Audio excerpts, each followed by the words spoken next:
Good evening, friends, and welcome to our fourth week of our Lifelink study for the summer.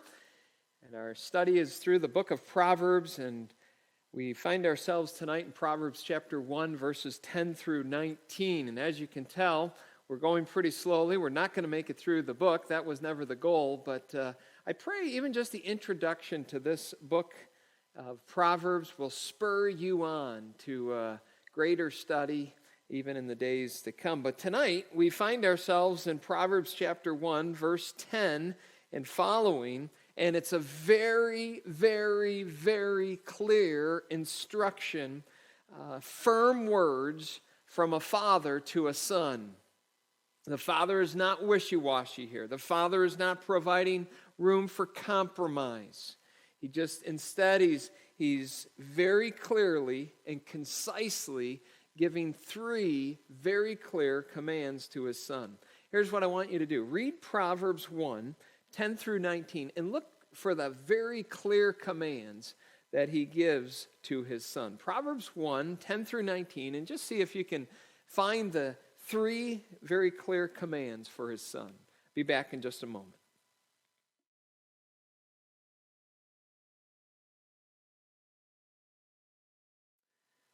Well, you saw the first one right in verse 10. Do not consent. That you can't get any more clear than that. Do not consent. And then down in verse 15, again, you see two very clear and yet concise commands. Do not walk in the way with them. And then the third one, in conjunction with that, keep your foot from their path.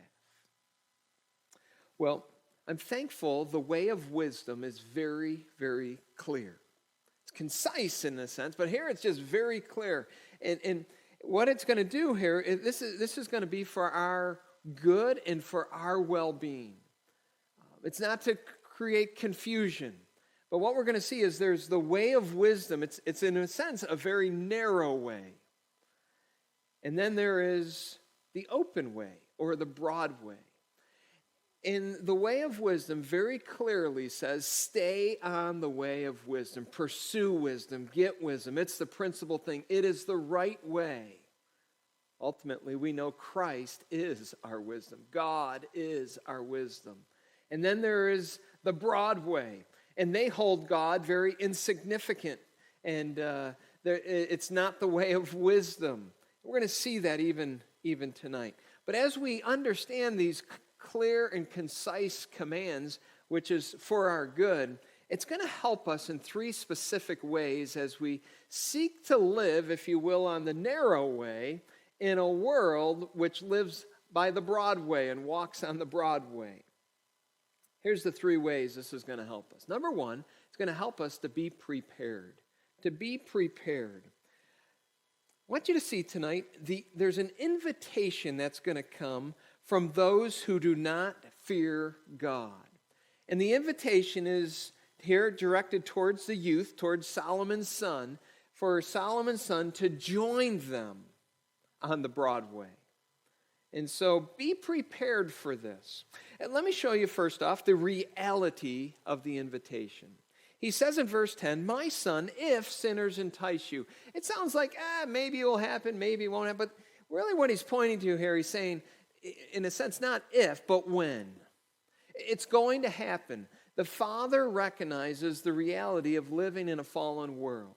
He knows there are those that do not fear God in this world. And Solomon here is preparing his son that it will only be a matter of time before the son will face a situation where sinners will entice him. The word sinners means those who miss the mark. And we know that we all have sinned. We all have fallen short of the glory of God. We all have missed the mark of God's righteous and perfect standard. In this context, it is, though, pointing to those that hold God as insignificant. And you can see this back in verse 7 of the text. And he's developing this thesis statement. The fear of the Lord is the beginning of knowledge. And there are going to be those that have come to know God, that fear God, that revere him, that have trusted in him, that understand his wrath, his holiness, his love. And they're fearing the Lord. Their life is walking in the ways of the Lord. They are on a right path, not because of their own works, but because of the grace and mercy of God. And then there are those that are like the fools. Fools despise or hold insignificant wisdom and instruction. In other words, they don't fear the Lord. Instead, they hold the Lord insignificantly. Other things are more important to them, and therefore they miss the mark. They miss God's way.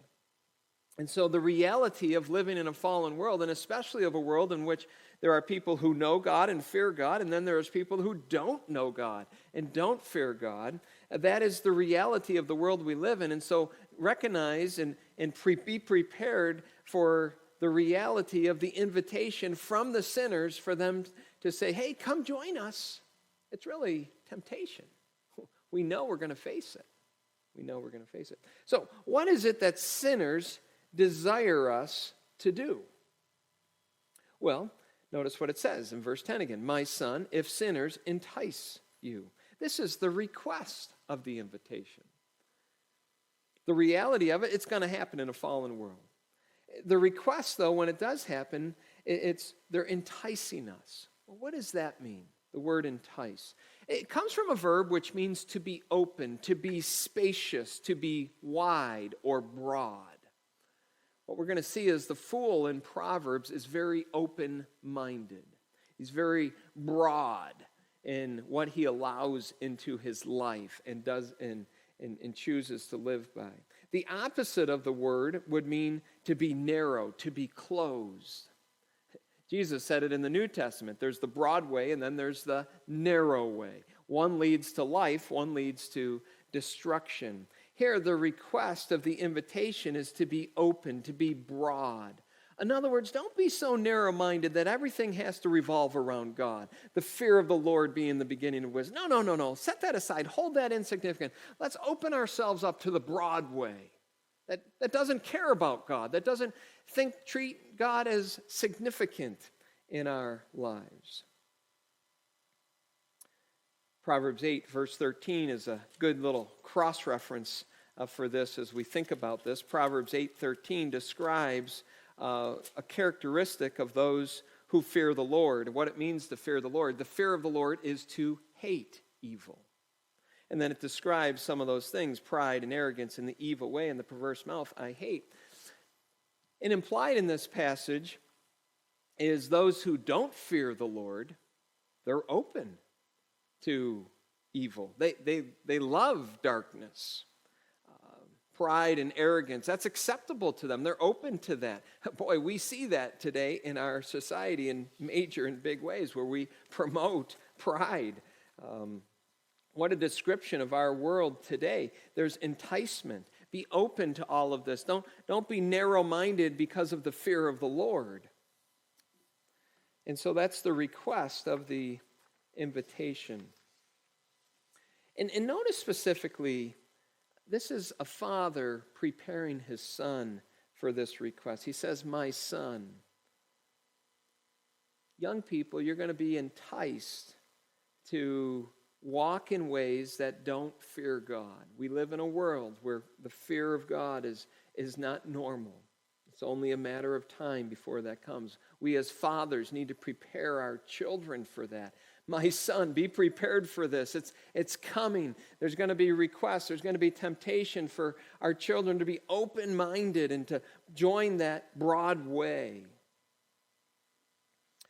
And this leads to the right response to the invitation. And this is where the way of wisdom is so clear. It's so concise. He just simply says, do not consent. And the word for consent there means the willingness to do something upon obligation or request. And so when he says, do not consent, he says, do not be willing, even though there's a request, to do something. Don't open yourself up to that. Just say, no, I'm unwilling to even consider that. Don't consent to that. Keep on the way of wisdom. Keep on the way that begins with the fear of the Lord. Don't join the broad way. Stay on the narrow way. And so this clear and concise command in this teaching, I think one of the things that helps us as we understand the way of wisdom, it helps us to be prepared. This is going to happen. The reality, there's going to be this request, this temptation, and be ready with the response. Don't consent. Respond. No. That's a foolish way. It'd be foolish for me to treat God as insignificant. Which leads to another helpful part to this proverb, in this section of the Proverbs, in the way of wisdom. It's this. It encourages us to be discerning. To be discerning. And as you think about this invitation that comes, he's going to illustrate the invitation, and then he's going to show us the incentive that is wrapped up in the invitation. The illustration of and the incentive in the invitation. That's what you see in verses 11 through 14. Notice what they say. He illustrates it first. If they say, who's the they? It's the sinners. It's those who love to miss God's mark, no fear of God. They love evil. If they say, come with us, that's the invitation again. Come with us, join us, be open to this. They're enticing us. Well, what are they asking us to come to? Well, here, the sin, and how it's illustrated, is with violence. Violence. Let us lie in wait to shed blood. Let us lurk secretly for the innocent without cause. Let us swallow them alive like Sheol, and whole like those who go down to the pit. In other words, we're going to treat people in a cruel way. We're going to harm people, even those that are innocent, even those who have done nothing wrong to us, haven't bothered us in any way. We're going to not love people, but instead what we're going to see in this incentive is they're going to love things rather than people. It's interesting, sometimes we look at this, well, that's so obvious. We never think about just joining people to shed innocent blood, to hurt people. But ask yourself, if you just look at the world today, are there not many industries, sinful industries that are just doing great harm to people? In one sense, you could say, well, this is really obvious. We'd never join such a thing like this. But really ask yourself, are things less or more obvious today? And sometimes they're so obvious, but they become so normalized that we think they're okay as we live in the world. And so he's making this obvious illustration. This happens. This is happening back then, and it happens today. And notice what is the incentive in it. You can see it in verses 13 and 14. We shall find all kinds of precious possessions. We shall fill our houses with spoil. Cast in your lot among us. In other words, join us again, and let us all have one purse. In other words, there's going to be a prize. There's going to be a profit here. There's an incentive, and that's values. It's money, if you will, valuables, I should say. What we're going to see is, in this illustration, he's saying it's the love of money. It's the love of things that's going to control this evil behavior and the invitation to join the broad way. It's not about the love of God, it's about the love of things. It's about the love of money. Think for a moment about industries today that destroy lives because they are driven by money and not the fear of God. Some are very, very obvious. And some are maybe we don't think about them as obvious, but how they destroy. Think of things like gambling. How many homes have been destroyed because of somebody who's been addicted to gambling and the love of money? And people are saying, well, let's just go do that. Let's get these people.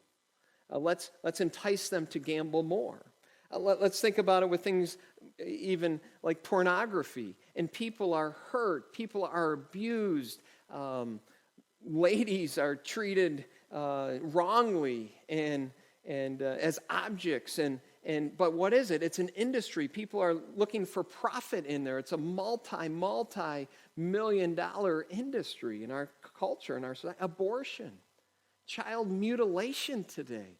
But if you look at what's behind them, follow the money. There's a purse. There's something that is being incentivized. It's not the fear of God. It's not there at all. drugs, alcohol. When was the last beer commercial you heard where it's just talking about the fear of God? It's not there. Instead, they're driving on pleasure and everything else. Tabloids. You name it in our society. You just see these industries where it destroys people with gossip and slander and everything else. But what's behind it? It's this prize. It's this money. And they're saying, come and join us. Participate in these things. Be discerning. Be discerning. He illustrates it for his son. He's just saying there's going to be an evil, and it's going to be not a love of God. It's not going to be a love of people. It's going to be harming people. Just think about that in the illustration. Think about that in the activities of the world. Does this help people? Does it hurt people? Does it love people? Truly love them? Does it love God? Two great commandments. And what's behind it and this incentive is money. In other words, he's alerting his son here and to cause him to be discerning because temptation always looks good. That's why it's temptation. There's something being offered that appears to be of value to us.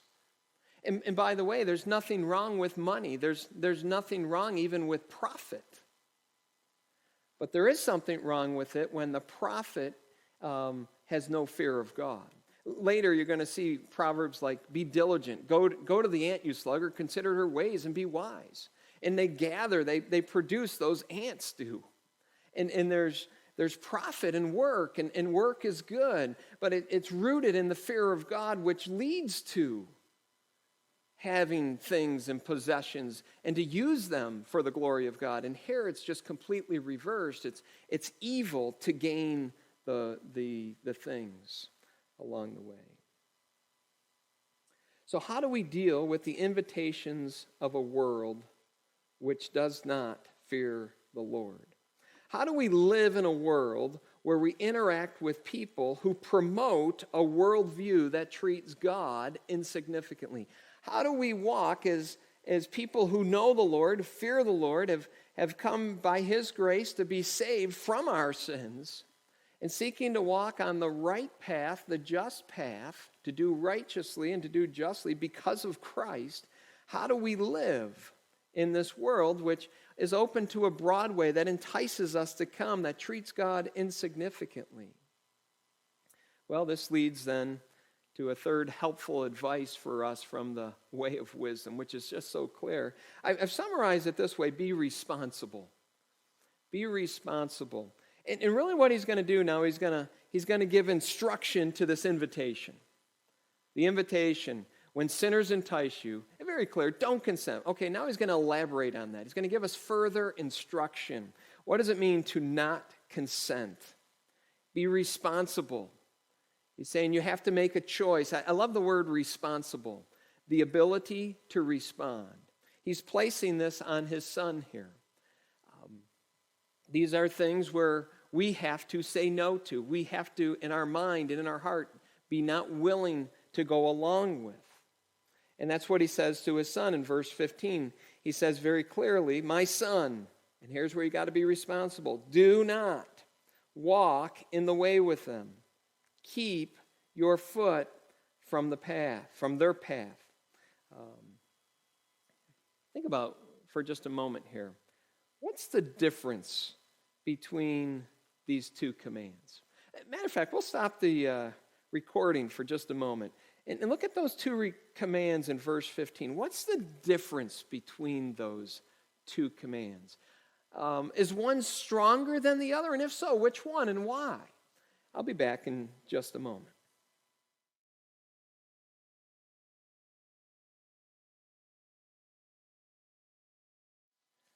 Well, again, look at those two commands, and I think there is a major difference between the two. Yes, they're very similar. They're both in the negative, something not to do. Both involve something about their path.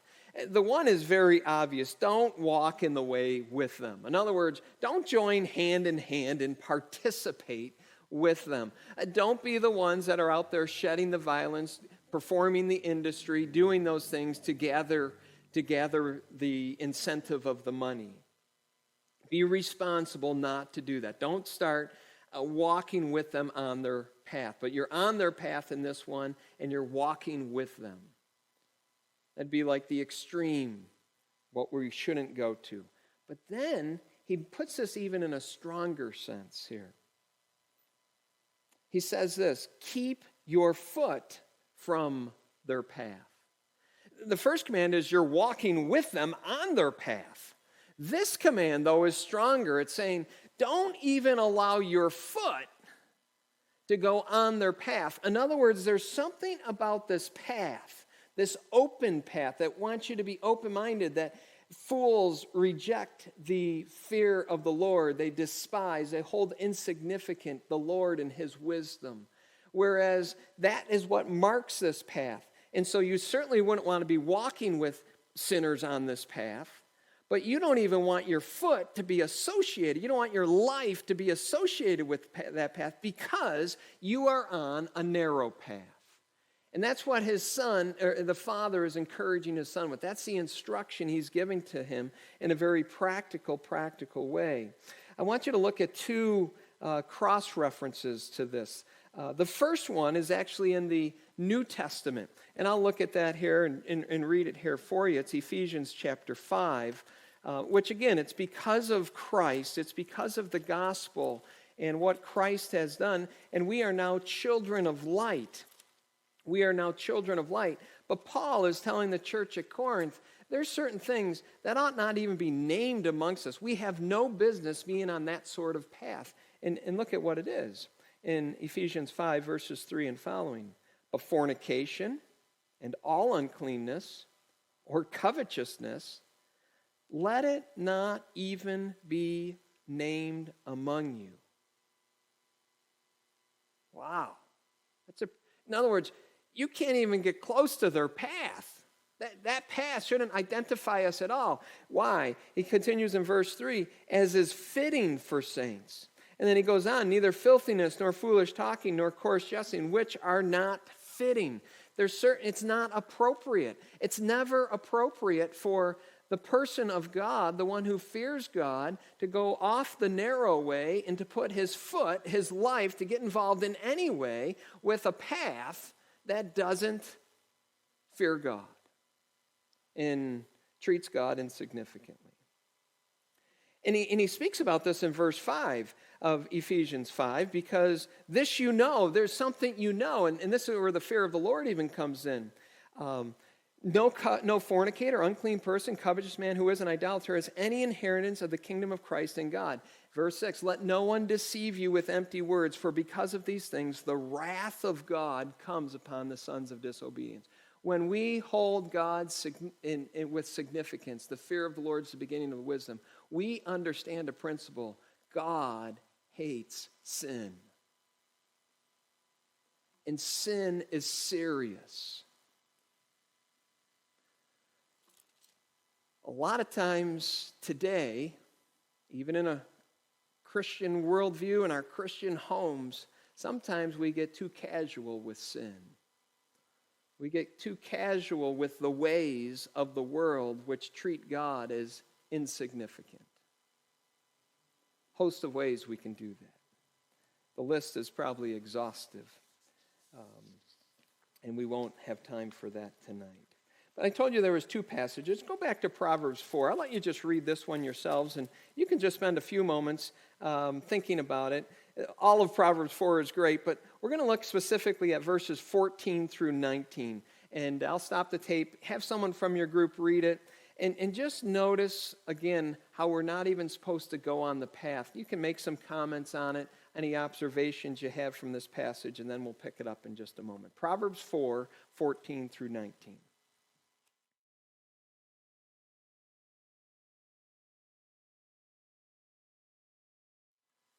Did you see the seriousness of it? Do not enter the path. Do not walk in the way. Avoid it. Do not travel on it. Turn from it and pass on. And you see the reasons why. Verse 18 contrasts it. But the path of the just.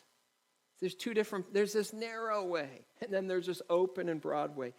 It's good for us. The way of wisdom is narrow.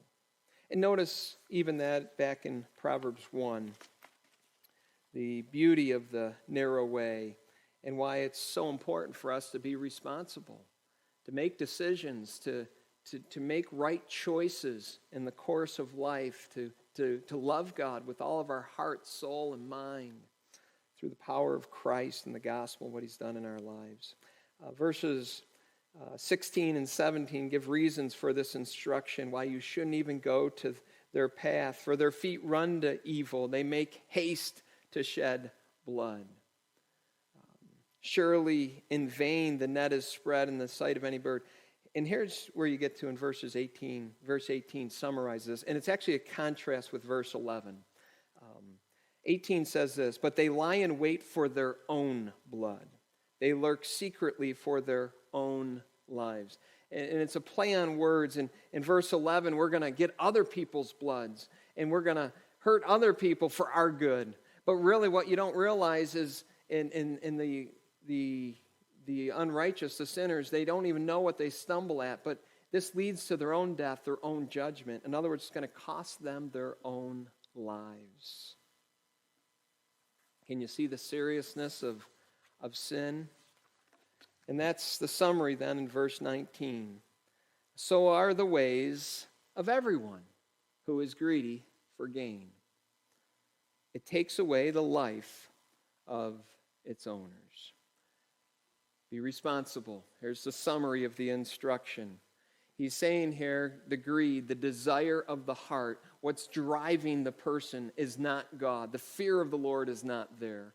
Instead, they hold God as insignificant and they exalt greed and money and wealth and everything with it, and our pleasure and our desires and etc. And here's what happened at the end. It takes away the life of the owner. Sin always leads to destruction. Sin always leads to death. The broad way always leads there.